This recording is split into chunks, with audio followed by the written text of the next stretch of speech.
Office শেষে কলিগরা মিলে বাসায় ফেরার পথে আমার গাড়িটি রাস্তায় অ্যাক্সিডেন্ট করে। আমি তাতে জ্ঞান হারাই। যখন জ্ঞান ফিরল তখন আমি নিজেকে হাসপাতালের এক বেডে আবিষ্কার করলাম। পাশে আমার এক বন্ধু বসেছিল, নাম নয়ন। আবির, তুই ঠিক আছিস? আমি তো অনেক টেনশনে পড়ে গেছিলাম। ঠিক আছি। আর তোর মাথায় ব্যান্ডেজ কেন? আর বাকিরা কোথায়? আমিও একটু আঘাত পাই, কোনো মতে তোদেরকে হাসপাতালে নিয়ে আসি। তারপর ওদেরও তোর মতো অবস্থা, এখন সুস্থ। তাদের পরিবার তাদের পাশেই রয়েছে। আমি আন্টিকে ফোন দিয়েছিলাম, তারা আসতেছে। ও, এখন চলুন আমার পরিচয় আসি। আমার নাম আবির, মায়ের বড় ছেলে। ছোট এক ভাই আছে। ভার্সিটি শেষে একটি কোম্পানিতে জব করি, স্যালারিও মোটামুটি ভালো। এই নিয়ে আর কি। আপনাদেরকে পরিচয় দিতে দিতে হঠাৎ আম্মু আর আমার ভাই আমার রুমে ঢুকে পড়ে কেঁদে দেয়। আরে আম্মু, কাঁদছো কেন? আমি ঠিক আছি। তখনই এক নার্স এসে বলল, আন্টি, রুমে কান্না করা নিষেধ, এতে রোগীর সমস্যা হবে। আর আপনারা বাইরে যান, কিছুক্ষণের মধ্যে ডক্টর আসবে ওনাকে ইনজেকশন দেওয়ার জন্য। আমি আম্মুকে সান্ত্বনা দিয়ে বাইরে যেতে বললাম। নয়ন এবং ভাইও চলে গেল। আমি কিছুক্ষণ চোখ বন্ধ করে রইলাম। কিছুক্ষণ পর কে যেন ডাকলো। এই যে শুনছেন? আমি ঘুরে তাকাতেই অবাক, নীলা। অপর ডক্টর হতে আবির।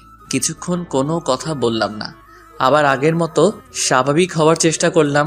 ডক্টরও কোনো কথা না বলে আমার পায়ের এবং হাতের কাটা জায়গাতে ব্যান্ডেজ লাগিয়ে দিল।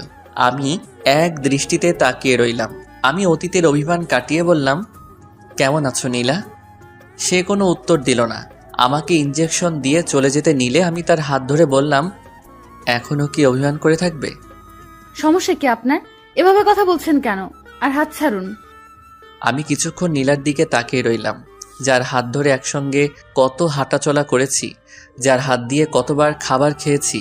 সে আজ তার হাত ধরতে মানা করছে। যাই হোক, অতীত ভুলে বাস্তবে ফিরলাম। আবার জিজ্ঞেস করলাম, কেমন আছো তুমি? খুব ভালো, আর সব সময় ভালো থাকি। হয়েছে, এবার হাতটি ছাড়ুন। নীলা, এতদিন পর দেখা হওয়ার পরও তুমি এখনো কি আমার সঙ্গে এভাবে কথা বলবা? আমাকে দেখার পর তোমার কি একটু মায়া হচ্ছে না? লক্ষ্য করলাম নীলার চোখে পানি। সে আর কোনো কিছু না বলে আমার হাত ছাড়িয়ে দৌড়ে চলে গেল। আমি সঙ্গে সঙ্গে নয়নকে ডাকলাম। কি রে, তোকে এত অস্থির দেখাচ্ছে কেন? আগে বল, আমার মাথায় ব্যান্ডেজ কে করেছিল? কি নাম, ছেলে না মেয়ে? কেন? আগে বল। ডক্টর করিম। ও, কেন, কি হয়েছে? এই নীলা ডক্টর কি ভালো ছিল না নাকি? না, তেমন কিছু না। ওই ডক্টর কোথায় গেল? কে? এখনই যে বের হলো আমার রুম থেকে। ওনাকে তো দেখলাম দৌড়ে বাইরে চলে যেতে। হয়তো বাসায় গিয়েছে। কি হয়েছে বলতো? না, আমায় বাসায় নিয়ে চল, আমার এখানে কিছুই ভালো লাগছে না। আচ্ছা ঠিক আছে, এত অস্থির হোস না, আমি দেখছি। তারপর ডাক্তারকে বলে আমাদেরকে যে যার বাসায় নিয়ে যাওয়া হলো। আমি রাতে আর খেলাম না। সারা রাত আম্মুও ঘুমায়নি, আমার পাশেই ছিল। তারপর 2 দিন এভাবে কেটে গেল।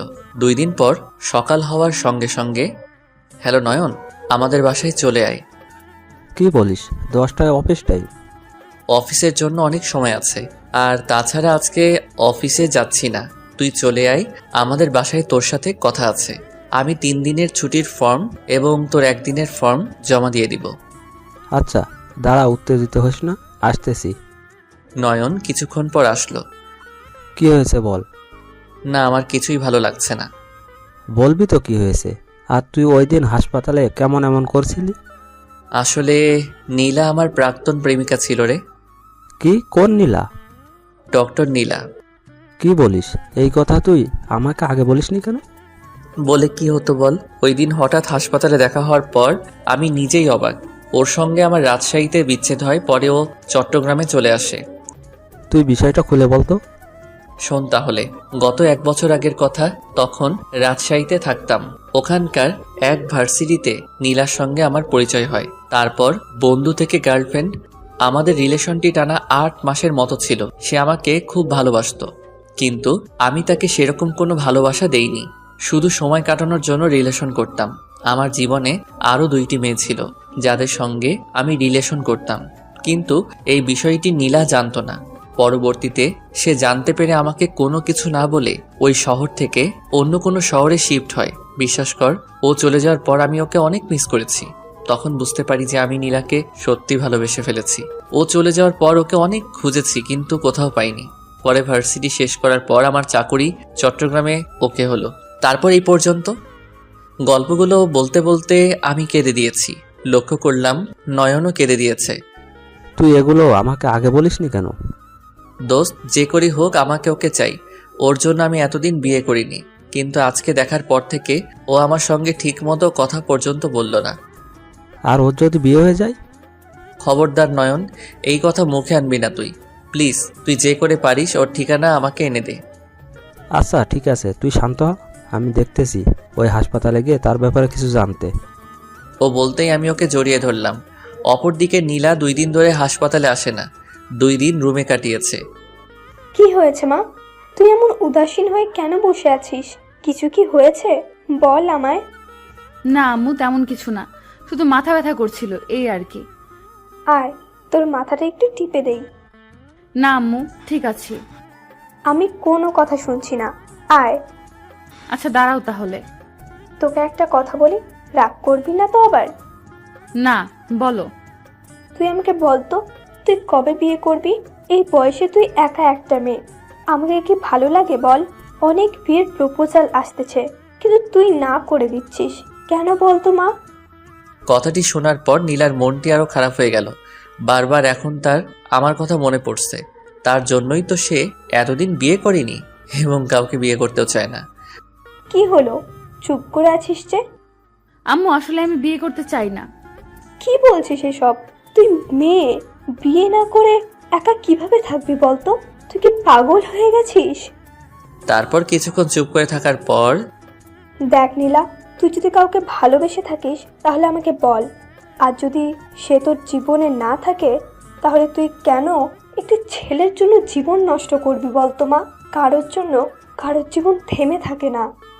বলেই আম্মু তার দিকে এবং নীলা তার আম্মুর দিকে কিছুক্ষণ তাকিয়ে রইল। আচ্ছা ঠিক আছে, তুমি যার সঙ্গে আমার বিয়ে ঠিক করবা আমি তাকেই বিয়ে করব। তুই সত্যি বলছিস? কিন্তু আমার মনে হচ্ছে তুই মন থেকে বলছিস না।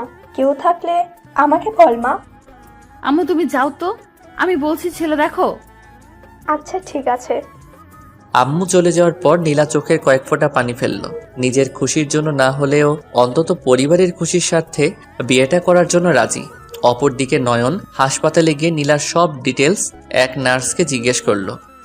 Excuse me, good morning. Good morning. জি বলুন, কি বলবেন? আসলে আমি নীলার সম্বন্ধে জানতে এসেছি। প্রথমে নার্স বলতে রাজি না হলেও জড়াজড়ি করাতে নীলার অ্যাড্রেস বলে দেয়। নীলা কত মাস আগে এখানে জব নিয়েছে বলতে পারবেন কি? জি, প্রায় 10 মাস। ওকে, আপনাকে অসংখ্য ধন্যবাদ। আমি বসে আছি আর নীলার কথা ভাবছি। তার অভিমানগুলো সত্যিই অনেক বেশি। আমি কেন নীলাকে আগে চিনতে পারিনি? কেন? আমার ভুলের কারণেই সে আজ আমার থেকে দূরে। দোস্ত, পেয়ে গেছি নীলার সব ইনফরমেশন। বলিস কি? ওকে খুশিতে জড়িয়ে ধরলাম। আরে হয়েছে স্যার, আর আদর করা লাগবে না, আগে শোন।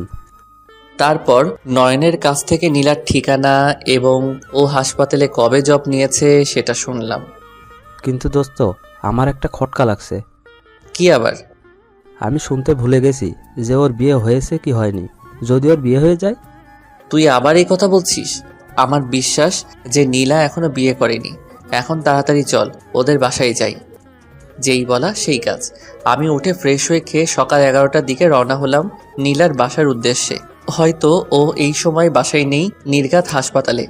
আগে শুনেছিলাম নীলার আম্মুর সঙ্গে ও একাই থাকে। আমরা দুইজন সিএনজি করে ঠিকানা অনুযায়ী পৌঁছে গেলাম। এই যে চাচা, বাসায় কি কেউ আছে? জি না, খালা মার্কেটে গেছে। কখন আসবে বলতে পারেন কি? ঠিক জানি না। কথাটা শুনে মনটা ভীষণ খারাপ হয়ে গেল। আচ্ছা, চাচা বাসায় কে কে থাকে? খালা আর ওনার মেয়ে। ও আচ্ছা, ঠিক আছে, ধন্যবাদ আপনাকে। বলেই নয়ন আর আমি সেখান থেকে চলে আসি। এখন কি করি?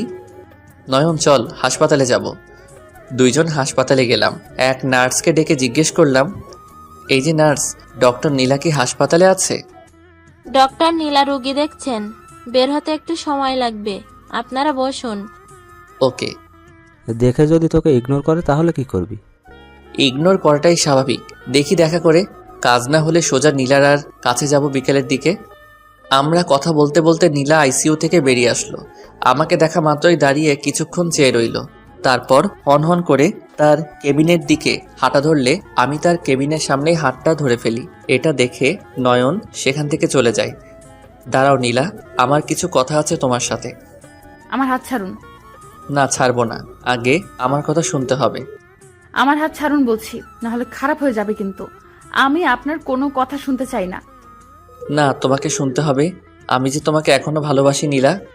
আমি বলতেই ঠাস ঠাস করে নীলা আমার গালে চর বসিয়ে দিল। কেন আজকে মনে পড়লো আমার কথা? তোর জন্য, শুধু তোর জন্য আমি আজ। বলতে চেয়েও বলল না নীলা। হন করে নিজের কেবিনে চলে গিয়ে দরজা বন্ধ করে দিল। সবাই আমার দিকে অসহায় দৃষ্টিতে তাকিয়ে আছে। আমি মাথা নিচু করে বাইরে চলে আসলাম। নীলা আমাকে এভাবে সবার সামনে অপমান করতে পারলো? কি এমন বলেছিলাম আমি? জানি তার হাত ধরার অধিকার আমার নেই, কিন্তু অন্তত আমার কথাটুকু শুনতে পারত। বাইরে আসতেই নয়নকে দেখতে পেলাম। কিরে, তোর মুখ এত ভারী কেন? কিছু কি হয়েছে? তারপর ওকে সব খুলে বললাম। শুনেই নয়ন রেগে বলল, কি? ওই মেয়ের এত বড় সাহস? তুই দাঁড়া, আমি আসতেছি। ওকে থামিয়ে দিয়ে বললাম, না দোস্ত, যাস না প্লিজ। কিছুক্ষণ নীরবতা কাটিয়ে আমরা বাসায় চলে গেলাম। ওইদিকে নীলা নিজের কেবিনে ঢুকে টেবিলে মাথা নিচু করে কাঁদছে। পাশে দাঁড়িয়ে থাকা নার্স তাকে সান্ত্বনা দিচ্ছে। মনটা ভীষণ খারাপ। নীলার এমন ব্যবহারে সত্যি বড়ই অবাক আমি। আগে রিলেশনে থাকার সময় কখনো নীলা আমার সঙ্গে এমন উঁচু গলায় কথা বলার সাহস পর্যন্ত পাইনি, কিন্তু আজ সে আমাকে গালে চড় বসিয়ে দিল। কিন্তু সে কি এমন বলতে চেয়েছিল যা সে বলতে চেয়েও বলল না? আমার এসব ভাবতে ভাবতে চোখের কোণায় জল এসে গেল। ভাবলাম, না, আমি কখনই আর ওর সামনে যাব না। তখনই নয়নের ফোন ধরতেই, কিরে, কি করছিস? এই তো শুয়ে আছি। তুই না আজকে নীলাদের বাসায় যেতে চেয়েছিলি? না রে, আমি আর এসব বিষয়ে জড়াতে চাই না। এত তাড়াতাড়ি হার মেনে নিলি? এই তুই আবির, একটা সামান্য মেয়ের কাছে হেরে যাস?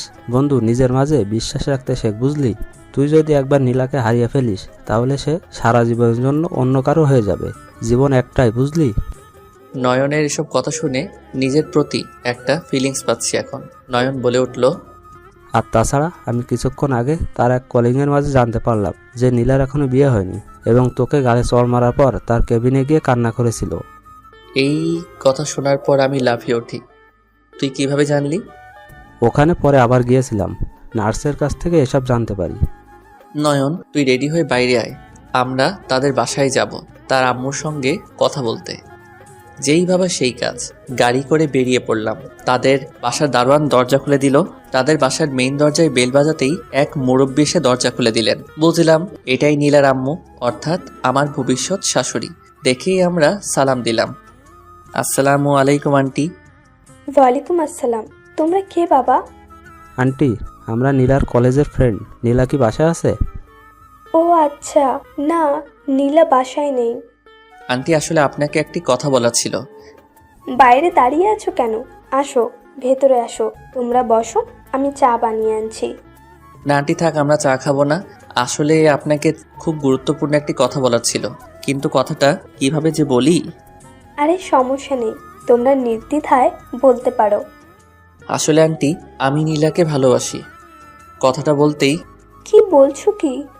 জি আন্টি, আমি ঠিকই বলছি। আপনি হয়তো এর আগে আমাকে কোথাও দেখেননি, কিন্তু আমি আপনাকে না দেখলেও নীলার কাছে আপনার কথা অনেক শুনেছি। নীলার আম্মু কিছুক্ষণ আমার দিকে এক দৃষ্টিতে তাকিয়ে রইল। কিন্তু বাবা, এগুলো হলো কবে? নীলা তো এর আগে আমাকে কোনো কিছুই বলেনি। আন্টি, আমাকে ভুল ভাববেন না। আমি আপনাকে সব সত্যি কথা বলতে চাই, কারণ আমি নীলাকে যেই পরিমাণ মিথ্যা কথা বলেছি তা একই মিথ্যা কথা আপনাকে বলে আমি আপনাকে ছোট করতে চাই না। আসলে নীলা আর আমি রাজশাহীতে একসঙ্গে একই ব্যাচে পড়তাম। তারপর শুরু থেকে শেষ পর্যন্ত সব খুলে বললাম। আমার সব কথা শুনে নীলার আম্মু কিছুটা করুণ দৃষ্টিতে আমার দিকে তাকিয়ে রইল, কারণ অতীতের কথা বলতে বলতে চোখের কোণে পানি চলে এসেছিল আমার। আন্টি, বিশ্বাস করুন, আবির খুব ভালো একটা ছেলে। সে হয়তো আগে ভুল করেছে, কিন্তু নীলা তাকে তার ভুল শুধরানোর একটিবারও সুযোগ দেয়নি। কিন্তু এখন সে তার ভুল শুধরিয়ে নিতে চায়। প্লিজ, আপনি না করবেন না। নীলার আম্মু কিছুক্ষণ ভাবার পর বলল, আমি জানতাম আমার মেয়ে কাউকে না কাউকে ভালোবাসে হয়তো, সে তার জীবনে ছিল হয়তো, এখন চলে গেছে, যার কারণে সে বিয়ে করতে চায় না। আমি তাকে অনেক প্রেশার দিয়েছি বিয়ের জন্য, অতঃপর সে রাজি হয়েছে। আমি নীলার আম্মুর কথা শুনে কিছুটা অবাক আবার আনন্দিত হলাম। তার মানে নীলা এখনো কি আমাকে ভালোবাসে? তার জন্য তার আম্মুকে বিয়ের জন্য না করত? আর না, আমি যে করি হোক ওকে বিয়ে করব। অনেক কষ্ট দিয়ে ফেলেছি ওকে, সে অভিমান করে আমাকে এড়িয়ে চলে। ভাবতে ভাবতে নীলার আম্মু বলে উঠল, তাই বাবা আমি সিদ্ধান্ত নিলাম নীলার সঙ্গে তোমার বিয়ে হবে। কথাটি শোনার পর কীরকম ভালো লেগেছিল তা বলার বাইরে। অনেক ধন্যবাদ আন্টি। আন্টি না, আম্মু বলবে আমাকে। কথাটা শুনে লজ্জা পেলাম। কিরে, মেয়ের মতো লজ্জা পাচ্ছিস কেন লাইগা? কিন্তু আম্মু, সে তোমাকে বিয়ে করতে চাইবে তো? সে তো আমাকে এড়িয়ে চলে। ওসব তুমি আমার উপর ছেড়ে দাও। তারপর নীলার আম্মুকে সালাম দিয়ে সেখান থেকে চলে আসলাম। খুব আনন্দ লাগছে। কিরে, এখন মিষ্টি খাওয়া? তারপর নয়নকে হোটেলে নিয়ে গিয়ে পেট পুড়ে খাওয়ালাম। তারপর ডাইরেক্ট বাসায়। আমি জানি নীলাকে পাওয়ার ইচ্ছে আমার একার নয়, তারও আছে। কথায় আছে মেয়েদের বুক ফাটে কিন্তু মুখ ফুটে না। ও আমার জন্য এতদিন বিয়ে করতে চাইনি, শুধু আমার জন্য অপেক্ষা করে গেছে। কিন্তু এখন আমাকে দেখে অভিমান নিয়ে ওর আম্মুকে বিয়ের জন্য হ্যাঁ বলে দিয়েছে। এখন এভাবে হবে না, তাই আবার নীলার সঙ্গে দেখা করতে যাব। বিকেলের দিকে গাড়ি নিয়ে আবার হাসপাতালে গেলাম একাই। ভেতরে সোজা এক নার্সের কাছে গেলাম। নার্স আমাকে দেখতেই বলল, এই কি হয়েছে? আপনারা বসুন বসুন, আমি ডক্টরকে ডাকছি। কি পাঠক পাঠিকারা বুঝতেছেন না তো? আমি জানি নীলা এমনি অমনি আমার সঙ্গে কথা বলবে না, তাই হাতটি হালকা করে কেটে দিয়েছি। হয়তো এটা পাগলামি। এই যে পাঠক পাঠিকারা, বাস্তবে আবার প্রেমিক প্রেমিকার লাইগা এমন পাগলামি করে বসিয়েন না। আবার এটা বোকামি ছাড়ার অন্য কিছু না। নার্স সঙ্গে সঙ্গে আমাকে নীলার কেবিনে নিয়ে গেল। আমাকে নীলা এমন অবস্থায় দেখে কিছুটা অবাক, আবার কিছুটা ভয় পেয়ে গেল। আমি নীলার দিকে এক দৃষ্টিতে তাকিয়ে আছি। জানি নীলা এখান থেকে চলে যেতে চাচ্ছে, কিন্তু যেতে পারছে না, কেননা এটা তার কর্তব্য। নীলা আমার হাতে ব্যান্ডেজ লাগিয়ে দিচ্ছে আর চোখে আমার দিকে তাকাচ্ছে। তার এমন ভঙ্গিমা দেখে খুব ভালো লাগছে। আমি বললাম, মেডিসিন দেবেন না? নীলা বলে উঠল, আপনি রেস্ট নিন, আমি মেডিসিন দিচ্ছি। সে উঠতে গেলেই আমি আবার তার হাতটা চেপে ধরি। নীলা প্লিজ, হয়তো এটা জীবনের শেষ সময়। এটা রাগ অভিমান করে থাকার সময় নয়। হাত ছাড়ুন, এটা হসপিটাল, আপনি কথা বাইরে বলতে পারেন। না, আমি হাত ছাড়বো না। নীলা রেগে হাত ছাড়িয়ে নিয়ে, তুমি নিজেকে কি মনে করো? তুমি যখন ইচ্ছে অন্য মেয়ের সঙ্গে ঘুরবা, আবার তাদের সঙ্গে ঘোরা শেষ হয়ে গেলে আবার আমার কাছে ফিরে আসবা আর আমি মেনে নেব? আমি অন্য মেয়েদের মতো না আবির, যে অনেক ছেলের সঙ্গে রিলেশন করব। তোমাকে আমি কম ভালোবাসিনি আবির, নিজের থেকেও অনেক বেশি ভালোবেসেছিলাম তোমাকে, কিন্তু এখন আর তোমায় ভালোবাসি না। কথাগুলো বলতে বলতে নীলার চোখে পানি চলে আসলো। তাহলে এখন আমায় না ভালোবেসে থাকলে কেন?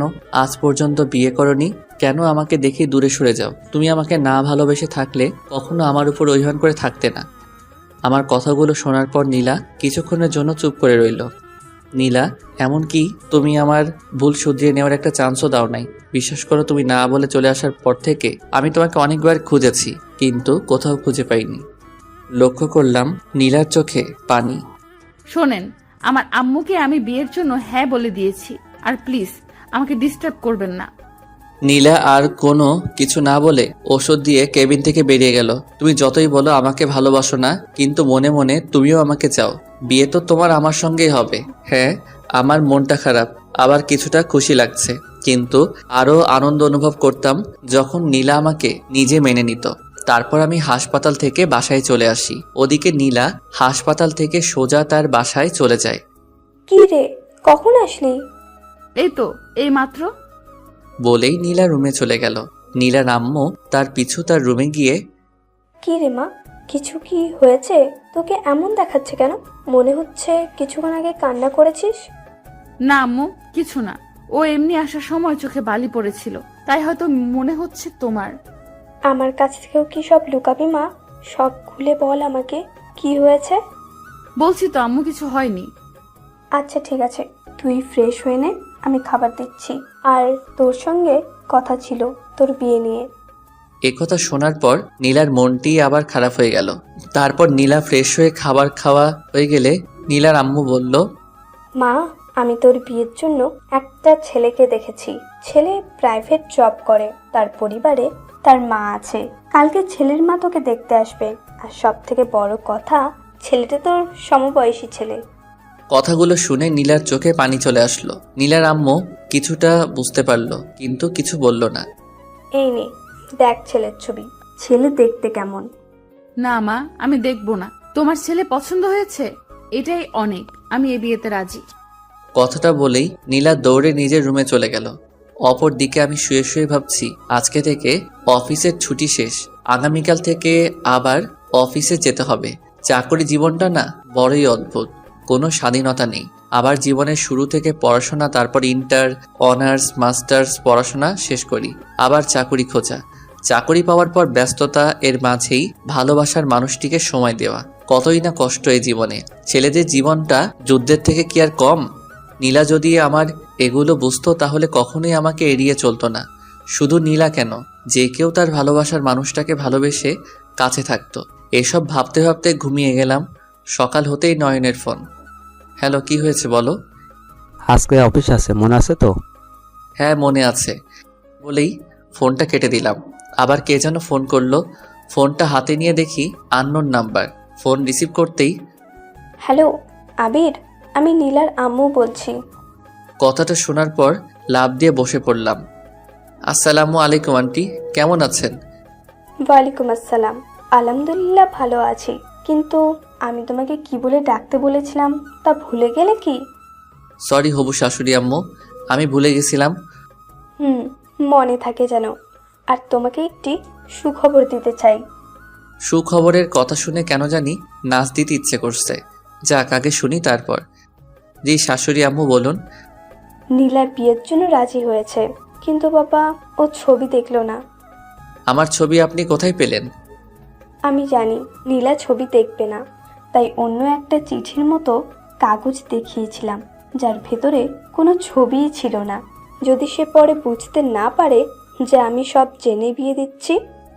শাশুড়ি আম্মু, সে যদি ছবি না দেখে তাহলে তো সে বিয়েটা মন থেকে করছে না। আমি জানি বাবা, গতকাল বিয়ের কথা বলতেই নীলার চোখে জল দেখতে পেয়েছিলাম, কিন্তু দেখবা বিয়ের পর সব ঠিক হয়ে যাবে। আর শোনো, তুমি তোমার আম্মুকে আজ বিকেলে আমাদের বাসায় পাঠিয়ে দিও। নীলাকে আজ বাসায় থাকতে বলেছি, আর তুমি আসলে হয়তো ও বিয়েতে না করে বসবে। ওকে ঠিক আছে শাশুড়ি আম্মু। কথাটি শোনার পর খুশি লাগছে, আবার মনটাও ভীষণ খারাপ। এই ভেবে যে বিয়ের পর নীলার রিয়াকশন দেখতে কেমন হবে। বিয়ে করে আমাকে দেখার পর ও কি বিয়েটা মেনে নেবে? তারপর আমি ফ্রেশ হয়ে আমার আম্মুকে অতীত থেকে শুরু করে সব ঘটনা আম্মুকে খুলে বললাম। আমি কথাগুলো শোনার পর ঠাস ঠাস করে আমার গালে চড় বসিয়ে দিল। তোর তলে তলে এত কিছু ঘটে গেল, আর তুই আমাকে আজ বলছিস? যা দূরে যা, যাবো না আমি তোর বিয়ের জন্য মেয়ে দেখতে। প্লিজ মা, এমন করো না। তুমি ছাড়া আমার আর কে বা আছে বলো? হয়েছে, ছাড়, পাম দিতে হবে না। খেয়ে অফিসে যা, বিকেলে আমাকে পৌঁছে দিয়ে আসবি। আমি আম্মুকে ধন্যবাদ জানিয়ে নাস্তা করে অফিসে চলে গেলাম। ওখানে নয়নকে সব খুলে বললাম। কি বলিস? কিন্তু দোষ, বিয়ের দিন যদি নীলা তোকে দেখে বিয়েতে না করে দেয়? সেটাই তো ভয়, কিন্তু জীবনে কিছু পেতে হলে রিস্ক নিতে হয়। এবার না হয় আমি আমার সম্মানের রিস্ক নিলাম। তাহলে আজকে তুই বিকেলের দিকে ছুটি নিবি? আম্মুকে নীলাদের বাসা পর্যন্ত পৌঁছে দিয়ে আসতে হবে। তারপর দুপুরের পর ছুটি নিয়ে বাসায় গেলাম। দেখতেছি আম্মু আগে থেকে তৈরি হয়ে বসে আছে। আম্মু তুমি তৈরি? একমাত্র ছেলের বিয়ের জন্য মেয়ে দেখতে যাচ্ছি বলে কথা। খুশিতে মাকে জড়িয়ে ধরলাম। কিন্তু তোমার হাতে ভ্যানিটি ব্যাগে ওগুলো কি? এগুলো আমার ঘরের হপু বৌমার জন্য। হয়েছে, এখন তাড়াতাড়ি আমাকে নিয়ে চল। তারপর আমি সিএনজি করে আম্মুকে তাদের বাসা অবধি পৌঁছে দিয়ে হবু শাশুড়ি আম্মুকে ফোন দিয়ে জানিয়ে দিলাম। তিনি বাসা থেকে বের হয়ে এসে আম্মুর সঙ্গে পরিচিত হলেন। তারপর তারা বাসায় গেলেন। আমি কোনো কথা না বলে সিএনজি করে বাসায় চলে আসি। ওখানে থাকলে নীলা দেখে ফেললে সর্বনাশ। আম্মু, শাশুড়ি আম্মু নীলাদের বাসায় ঢুকতেই আম্মুকে বসে দিয়ে শাশুড়ি আম্মু নীলাকে ডাক দিলেন।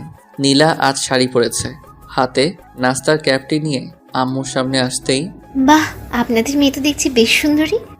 আসসালামু আলাইকুম আন্টি। ওয়ালাইকুম আসসালাম, কেমন আছো মা? জি আলহামদুলিল্লাহ আন্টি, আপনি কেমন আছেন? খুব ভালো, কিন্তু তুমি দাঁড়িয়ে আছো কেন? বসো। জি। তারপর আম্মু নীলার সম্বন্ধে সব জানলো নীলার কাছ থেকেই। এই যে মা, দেখো আমার ছেলের ছবি। না আন্টি, আমি দেখেছি। নীলার আম্মু এটা লক্ষ্য করে বুঝলো নীলা এই বিয়ে সহমত না, কিন্তু নীলা যাকে ভালোবাসে তার সঙ্গে তার বিয়ে হতে চলেছে, তা তো আর নীলা জানে না। কি হলো মা, তোমার চোখে পানি কেন? ওটা কিছু না আন্টি। তোমাকে আমার খুব ভালো লেগেছে। আমি আমার ছেলের বউ হিসেবে তোমাকে দেখতে চাই। তুমি কি রাজি মা? আর যদি তোমার অন্য কেউ থেকে থাকে তাহলে তুমি আমাকে খুলে বলতে পারো, কেননা তুমি আমার মেয়ের মতো। আমি তোমার আম্মু হয়ে তার সঙ্গে তোমার বিয়ে দেবো। কথাটি শোনার পর নীলার খুব ভালো লাগা শুরু হলো আম্মুর প্রতি। এই রকমই তো শাশুড়ি আম্মু চেয়েছিল সে। চোখের পানি নিয়ে নীলা জি না আন্টি। বলে নীলা আম্মুকে জড়িয়ে ধরলো। হয়েছে মা, এবার নাও তোমাকে আংটি পরিয়ে দেই। আংটি পরানোর কথা শুনতেই নীলার মনে আমার কথা মনে হলো, আবার রাগও চড়ল তার উপর। অবশেষে আম্মু নীলাকে একটি আংটি পরিয়ে দেওয়ার সময় নীলা বাধা দিলেও অবশেষে পরে নেয়। নীলা দুঃখিত হলেও সে এরকম শাশুড়ি আম্মু পেয়ে অনেকটা আনন্দিত। আমি ছাদে দাঁড়িয়ে ভাবছি, নীলা যদি বিয়েতে সহমত দেয় তাহলে সে অন্য কাউকে বিয়েতে বর হিসেবে ভাবছে, কিন্তু বিয়ের পর আমাকে দেখলে তার রিয়াকশন কেমন দেখতে হবে ভাবতে ভাবতে কখন যেন আম্মু ছাদে এসে, আবির, মা তুমি? নীলাকে আংটি পরিয়ে আসলাম। মেয়েটা বেশ মিষ্টি, তোর পছন্দ আছে বলতে হয়। আচ্ছা বলতো, তুই এরকম একটা মেয়েকে দেখে অন্য মেয়ের সঙ্গে টাঙ্কি মারতে গিয়েছিলি? আম্মু তুমিও না, তখন এত কিছু বুঝলে কি যেতাম নাকি? আচ্ছা 3 দিন পর তোদের বিয়ে ঠিক করে আসলাম। কি বলতেছো? এত তাড়াতাড়ি হবে আমি তো ভাবি নাই। আচ্ছা সে কি পাত্রের ছবি দেখেনি? না দেখতে চাইনি। তারপর আম্মু সব খুলে বলল। শোন, এই 3 দিন অফিস করবি, তারপর বিয়ের জন্য ছুটি নিবি, ঠিক আছে? আর কোনো গোলমাল আমি শুনতে আর দেখতে চাই না। বলেই আম্মু চলে গেল। তার মানে নীলা আম্মুকে অনেক পছন্দ করেছে, আবার আংটি পরতেও দ্বিধাবোধ করছিল। আমি জানি নীলার মনে এখনো আমি আছি। অবশ্য আমি জানি সে অভিমানে বিয়েতে হ্যাঁ করেছে। সে ভাবছে বিয়েটা অন্য ছেলের সঙ্গে হবে, সে তো আর জানে না বিয়েটা তার আমার সঙ্গে হতে চলেছে। সে কি একথা জানে না যে একটি দুর্ঘটনা সারা জীবনের কান্না? বিয়েটা আমার সঙ্গে হলেও আমি ততটাও আনন্দিত না, কারণ সে আমাকে দেখে সহমত দিলে আমি অনেক আনন্দবোধ করতাম। যাক, এসব ভাবতে ভাবতে নয়নের ফোন। কিরে, কই তুই? বাসায় আছি, তুই কোথায়? অফিস ছুটি, বাসায় যাচ্ছি। তারপর বল, কিছু হলো কি? তারপর ওকে সব খুলে বললাম। কি বলিস, হ্যাঁ বলে দিয়েছে? হুম। তাহলে তো ভালো হলো। এই 3 দিন অফিস করবি, তারপর ছুটি নিবি। আমাকে কি ইনভাইট করবি না নাকি? আরে কি বলছিস? তুই বেস্ট ফ্রেন্ড এই কথা বললি, তুই অবশ্যই বিয়েতে থাকবি। তারপর ওর সঙ্গে কথা বলে ফোন কেটে দিলাম। এইভাবে একদিন কেটে গেল। সকালে ঘুম থেকে অফিসে ওঠা, আবার বাসায় আসা, আর হাতে মাত্র 2 দিন বাকি। কিন্তু নীলার সঙ্গে দেখা নেই। বাসায় গিয়ে ওই আবার এক কাজ। পরের দিন অফিস থেকে বাসায় আসার সময় ভাবলাম নীলা যে হাসপাতালে থাকে সেই দিক দিয়ে যাব। ওরও তো এই সময় ছুটি। সিএনজি করে যাচ্ছি। এ কি, নীলা রাস্তায় দাঁড়িয়ে? সে হয়তো বাসায় যাওয়ার জন্য বাইরে দাঁড়িয়ে আছে। সে আমার সিএনজিটাই দাঁড় করালো। সিএনজিতে উঠতে গিয়ে নীলা আমাকে দেখে ফেলে। নীলা কিছুক্ষণ আমার দিকে তাকিয়ে রইল। লক্ষ্য করলাম নীলার চোখের নিচে কালো দাগ পড়ে আছে। অবশ্য জানি এটা কেন। সে সিএনজিতে উঠতে দ্বিমত করলো। বুঝতে পারেন আমি কোনো কথা বলবো না। তারপর নীলা সিএনজিতে আমার পাশের সিটে উঠে বসলো। সিএনজিতে শুধু আমরা 2 জন। কিছু দূর যাওয়ার পর আমি কথা না বলে থাকতে পারলাম না। তুমি তো অনেক শুকিয়ে গেছো দেখছি। নীলা অন্যদিকে তাকিয়ে কোনো সাড়া নেই। কি হলো, কথা বলছো না কেন? এখনও কি আমার উপরে অভিমান করে থাকবা? নীলা, আমি আগেও বলেছি এটা অভিমান করে থাকার সময় নয়, বরং এটা বলতে না বলতেই। প্লিজ, আমি আপনার কোনো কথা শুনতে চাই না। আর শুনুন, আমার বিয়ে ঠিক হয়ে গেছে, এখন আমি অন্য কারোর। সো প্লিজ এভাবে আমাকে আর ডিস্টার্ব করবেন না। কথাটি শুনে চোখের জল বেরিয়ে আসলো, কিন্তু সেটা প্রকাশ করলাম না। নীলা, তোমার হাতগুলো কি আর একবার ধরতে পারি? নীলা কোনো কিছু না বলল না। ড্রাইভার, গাড়ি থামান, আমার বাসায় এসে পড়েছি। আর হ্যাঁ, আপনাকে দাওয়াত রইল বিয়েতে আসার কাল রাতে। বলেই নীলা দৌড়ে চলে গেল। কথাটি কিছুটা কান্না ভেজা চোখ নিয়ে বললেও সেটা বুঝতে না দিলেও আমি বুঝতে পেরেছি নীলা তার বিয়েতে আমাকে ইনভাইট করলো। সে তো আর জানে না বিয়ের বর আমি নিজে। তারপর আমি বাসায় চলে আসি, এসে খেয়ে ঘুমিয়ে যাই। সকাল হতে আম্মু বলল, কিরে আবির, আর কত ঘুমাবি? ওঠ, আজকে বাদে তোর আগামীকাল বিয়ে। মা আরও একটু ঘুমাতে দাও। ওঠ বলছি। আর শোন, আমরা বিয়ের আয়োজন শুরু করে দিয়েছি। আজকে তোর খালা এবং তার মেয়ে আসবে, তারা এসে রাতেই আমরা মেয়ে আনতে যাব। মা, এটা আমার বিয়ে, তোমার একমাত্র ছেলের বিয়ে, আর তুমি কি না কোনো অনুষ্ঠান করবা না? করবো তো, আত্মীয় স্বজনরা আসছে বলে। আর তোর হবু শাশুড়ি আম্মু ফোন করেছিল, বললো বিয়েতে অনুষ্ঠান হবে এবং তাদের বাসায় অনেক মেহমান। তুই আজকে ছুটি নিয়ে নে। বলেই আম্মু চলে গেল। আমি অফিসে ফোন করে বিয়ের জন্য ছুটি নিলাম, তার সঙ্গে নয়নেরও ছুটির কথা জানিয়ে দিলাম। আমি ফ্রেশ হয়ে খাবার খেতে গেলাম, ততক্ষণে বাসায় দূরের মেহমান চলে এসেছে, খালা এবং তার মেয়ে। আমাকে দেখার সঙ্গেই বলল, আরে আবির, কেমন আছিস? আরে নদী, কখন আসলি? এই তো এইমাত্র আসলাম। আসসালামু আলাইকুম খালা, কেমন আছেন? আলহামদুলিল্লাহ ভালো বাবা, তুমি কেমন আছো? আলহামদুলিল্লাহ ভালো। আম্মু খালা আসছে। তারপর তাদেরকে রুমে নিয়ে গেলাম। কিছুক্ষণ পর নয়নও চলে আসলো। এভাবে গল্প করতে করতে বিয়ের সময় চলে আসলো। ওপর দিকে নীলা বউ সেজে বসে আছে, তাদের বাসায় সহ মেহমান ভর্তি লোকজন। আচ্ছা মা, তোমার হবু জামাই আসলে তার সঙ্গে কি কথা বলবি না? না মা, আমার বিশ্বাস তুমি আমার জন্য ভালো ছেলে রেখেছো। কিন্তু মা, তুই একবার কথা বলিস। মা আজ বিয়ে, আজকে কথা বলে কি হবে? তারপর নীলার আম্মু নীলাকে জড়িয়ে ধরে কেঁদে দিল, সাথে নীলাও কেঁদে দিল। মা, আমি যার সঙ্গে তোর বিয়ে দিচ্ছি সে অনেক ভালো একটা ছেলে, তুই বিশ্বাস রাখ, ও তোকে খুব খুশি রাখবে। আর তুই আমাকে কথা দে, তুই ছেলেকে দেখার পর কখনো পালিয়ে আসবি না। এ তুমি কেমন কথা বলছো মা? না, তুই আমাকে কথা দে। কথা দিলাম। তারপর আবার জড়িয়ে কান্না শুরু করে নীলা। কিছুক্ষণ পর নীলা বাইরে এসে কাউকে খুঁজে কিন্তু পায় না। এ কি, তাহলে আবির আমার বিয়েতে আসেনি? এসব হতে বিয়ের সময় ঘনিয়ে আসলো। আমরা গাড়ি নিয়ে রওনা হলাম। হবু শ্বশুরের বাসায় পৌঁছে তাদের বাসায়ও দেখছি অনেক মেহমান। কিছুক্ষণ পর নীলাকে বউ সেজে নিয়ে আসা হলো। দেখতে অসাধারণ লাগছে, লাল শাড়িতে কি অপরূপ দেখাচ্ছিল তাকে।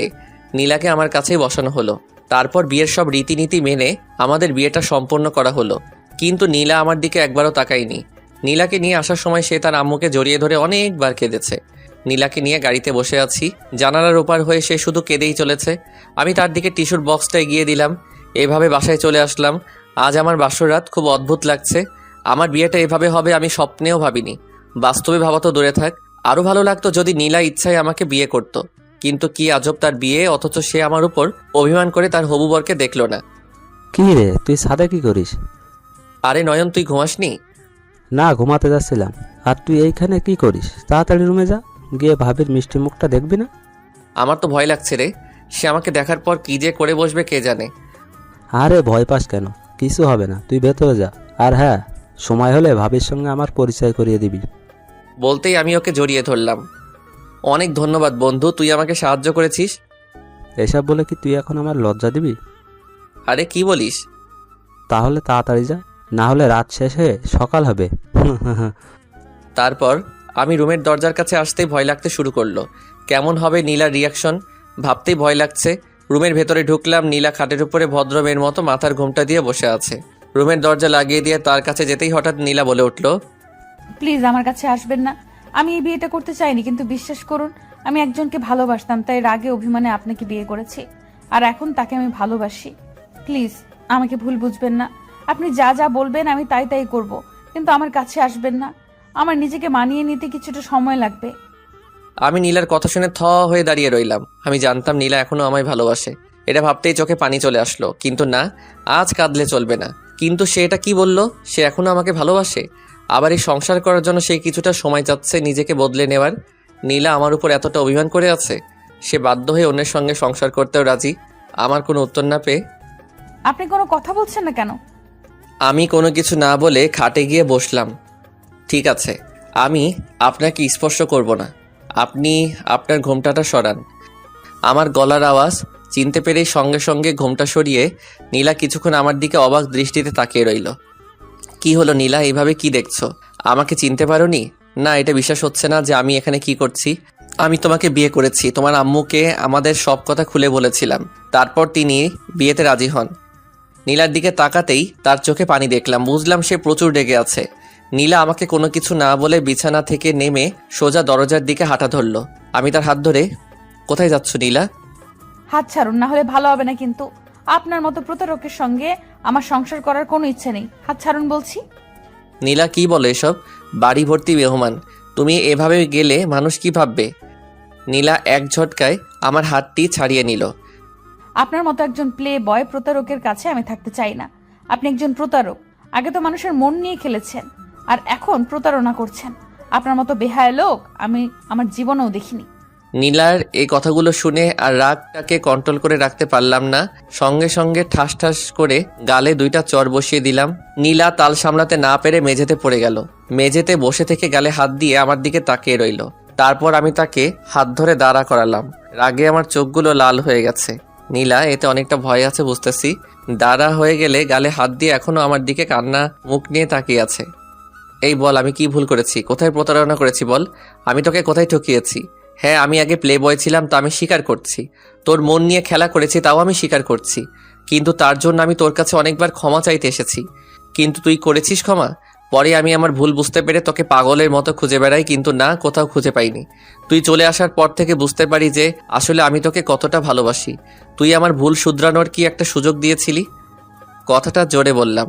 লক্ষ্য করলাম নীলা ভয় কাঁপছে। আসলে তুমি আমাকে সত্যিকার অর্থে কখনো ভালোবাসোনি নীলা।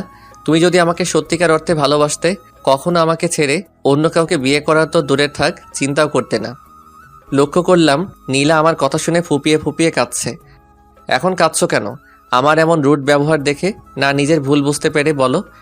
নীলা শুধু দাঁড়িয়ে দাঁড়িয়ে কেঁদেই চলেছে। নীলা, আমি তোমাকে কখনো ঠকাইনি, বরং আমাদের সব কথা আমি তোমার আম্মুকে খুলে বলেছিলাম। শোনার পর তিনি এই বিয়েতে রাজি হন। তোমাকে তিনি ছবিও দিয়েছিল দেখতে, কিন্তু তুমি দেখোনি। আবার আমার আম্মু তোমাকে দেখতে এসে আমার ছবি তোমাকে দিয়েছিল, তুমি দেখতে চাওনি। এমনকি বরের নাম কি তুমি তা জানতেও প্রয়োজন বোধ করনি। তুমি ছবিটা দেখলে হয়তো আর এই বিয়েটা হতো না। আর তুমি আমার ছবিটা দেখে বিয়েতে না করলে আমিও তোমাকে আর বিয়ে করতাম না। তোমার আম্মু মনে করেছিলেন তুমি আমাকে বিয়ে করে পরে মেনে নিয়ে সুখে থাকবা, তাই তিনি রাজি হয়েছিলেন। এখন সব শোনে এখনো যদি আমাকে ভুল ভেবে থাকো, তাহলে যাও। আমি রুমের দরজা খুলে দিলাম। আর কখনোই তোমার আশেপাশে আমি যাব না, কখনো ডিস্টার্ব করব না, যাও। নীলা কোনো কিছু না বলে ফুপিয়ে ফুপিয়ে কান্না করতে করতে দৌড়ে ওয়াশরুমে চলে গেল। আমি আবার রুমের দরজাটা লাগিয়ে সোফায় বসে পড়লাম। আজ নিজের মাঝেই খুব অভিমান জমেছে। যত রাগ অভিমান ছিল তা আজ সব নীলার উপর ঝেড়েছি। চোখগুলো এখন আমার লাল বর্ণ ধারণ করে আছে, কিন্তু নীলাকে এত জোরে গালে চড় মারা আমার উচিত হয়নি। পরক্ষণেই মনে হলো যে না, গালে চড় মেরে ঠিকই করেছি। সবসময় পাগলামি সহ্য করলে হয় না, শাসনও করতে হয়, আর তার অধিকার আমার আছে। কিন্তু অনেকক্ষণ তো হলো, নীলা এখন বের হচ্ছে না কেন? দরজার কাছে যেতে নীলা দরজা খুলে বের হয়ে আসলো। আমাকে দেখে কিছুক্ষণ চোখের দিকে তাকিয়ে রইল। নীলার চোখগুলো লাল বর্ণ আকার ধারণ করেছে। বুঝলাম ওয়াশরুমে গিয়ে অনেক কান্না করেছে। তাতে আমার কি? আমি কোনো কিছু না বলে ওয়াশরুমে ঢুকে পড়লাম। শেরওয়ানিটা চেঞ্জ করলাম। ফ্রেশ হয়ে রুমে এসে দেখি নীলা বিয়ের শাড়ি চেঞ্জ করে নীল শাড়ি পরেছে। কি অপরূপ দেখতে, সুন্দর লাগছে তাকে। নীলাকে এমন ড্রেসে অনেক আগে দেখেছিলাম, এখন দেখতে আরো বেশ সুন্দরই লাগছে। পরক্ষণে কিছুক্ষণ আগের কথা মনে পড়তেই মাথায় রক্ত চড়ে গেল। আমি কোনো কিছু না বলে আমার বালিশ কাঁথা নিয়ে সোফায় শুয়ে পড়লাম। লক্ষ্য করলাম নীলা এখন দাঁড়িয়ে আমার দিকে কান্না মাখা চোখে তাকিয়ে আছে। দেখে খুব মায়া লাগছে, কিন্তু না, আমি আর কোনো মায়া দেখাতে যাব না। বেশি দরদ দেখাতে গেলে লাটে চড়ে বসবে। আপনি ঘুমাতে পারেন, আমি লাইট অফ করব না। আগামীকাল আপনাকে আপনার বাসায় পৌঁছে দিয়ে আসবো। বলেই আমি ঘুমিয়ে গেলাম। মধ্যরাতে কারো কান্নার আওয়াজে ঘুমটা ভেঙে গেল। চোখ খুলে দেখি লাইট অফ। ড্রিম আলোয় নীলাকে দেখতে পেলাম বিছানার ওই পাশ হয়ে শুয়ে ফুপিয়ে ফুপিয়ে কাঁদছে। নীলাকে কাঁদতে দেখে খুব খারাপ লাগছে যে আমার। এমনিতেই আগে অনেক কষ্ট দিয়ে ফেলেছি, এখন বিয়ের পরও কি তাকে কাঁদাবো? যাই হোক, সে তো আর এই বিয়ে মানে না। আমি আর ঘুমালাম না। আজ রাতের আকাশটা খুব মেঘালয়। আকাশে বিদ্যুৎ চমকাচ্ছে, মনে হচ্ছে বৃষ্টি হতে চলেছে। কিছুক্ষণের মধ্যেই মুষলধারে বৃষ্টি শুরু হলো। আকাশে বিদ্যুৎ চমকানোর আলোয় মাঝের মধ্যে আমার রুমটি আলোয় ভরে উঠছে। এতক্ষণে হয়তো নীলা ঘুমিয়ে পড়েছে। এই বৃষ্টির রাতে খুব করে ইচ্ছে করছে তাকে জড়িয়ে ধরে তার দিকে অপলক দৃষ্টিতে তাকিয়ে থাকি, কিন্তু তা আর সম্ভব নয়। কিন্তু তারপরও আমি নিজেকে আর আটকে রাখতে পারলাম না। গুটি গুটি পায়ে খাটের কাছে গেলাম। নীলা ওপাশ হয়ে ঘুমোচ্ছে। আকাশের বিদ্যুৎ চমকানোর আলোয় মাঝের মধ্যে আমার রুমটি আলোয় ভরে উঠেছে, আর এই আলোয় তার মায়াবী মুখখানা আরো মায়াবী দেখাচ্ছে। আজ অতিরিক্ত কাদার কারণে নীলার মুখখানা মলিন হয়ে গেছে, চোখের নিচে কালো দাগ বসে গেছে। না, এখানে এভাবে থাকলে বুঝে যাবে। আমি আবার সোফায় গিয়ে শুয়ে পড়লাম। এক রুমে ভালোবাসার মানুষটি থাকার পরও কোনো কিছু বলতে পারছি না। আবার ঘুমিয়ে গেলাম। বাইরে এখনো বেঘরে বৃষ্টি হচ্ছে। কিছুক্ষণ পর ঘুমের মধ্যে কে যেন আমার মাথায় হাত দিল। আমি ঘুমিয়ে থেকে সেটা অনুভব করছিলাম।